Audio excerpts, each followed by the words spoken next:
भाई ये तो फिर आ गई हो।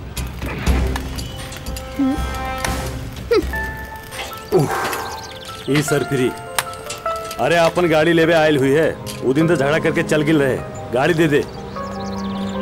हमरा के लागत है कहीं मने मन तोरा के पसंद तो ना करे लागल। पसंद पगला गेल बाड़े का? हाँ हाँ, एकरा के तो हम पसंद करी लेना, यही से तो हम बारात ले आई नहीं।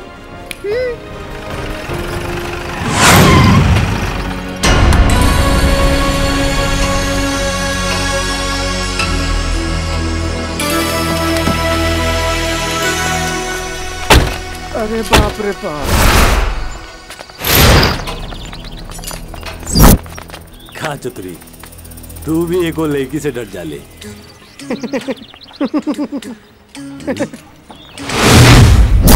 आई सारा ई बारे ए पुष्कर, एकरा से ते पुराना हिसाब किताब भी चुकता करे के बा। बड़ घराना के लड़की बा भाई।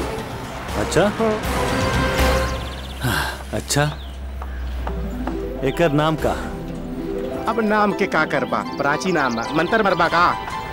अच्छा, नाम तो बड़ा निमन बा। चतुरी, ये हमरा के ऐसन काहे लागेला कि हम एकरा से पहले भी मिल चुकल बानी।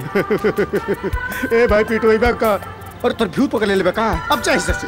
मतलब बाद में समझे। अब तू जा यहाँ से। आई सारे बहुत चर्बी चल गई बाना तोरा के। अब देख तोरे सब चर्बी अब बे ही उतारी है। चतुरी जा, तू रामू काका के दुकान से एगो स्पेशल चाय बनवा के लेके आ। तब तक हम इनकरा के इंजन ठीक करता है। ठीक भैया ठीक। मुंह का दिक्कत बानी, मार सारे के।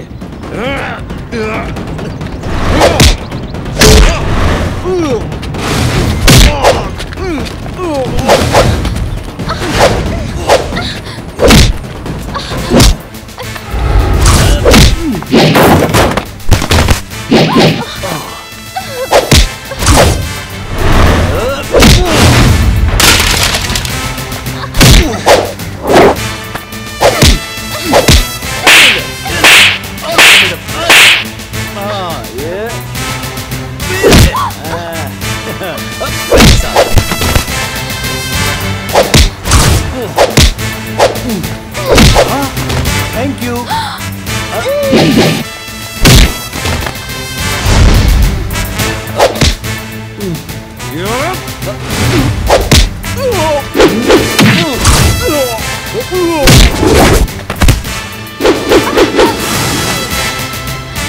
हेलो।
पता तो कि अब चली अपन औकात के।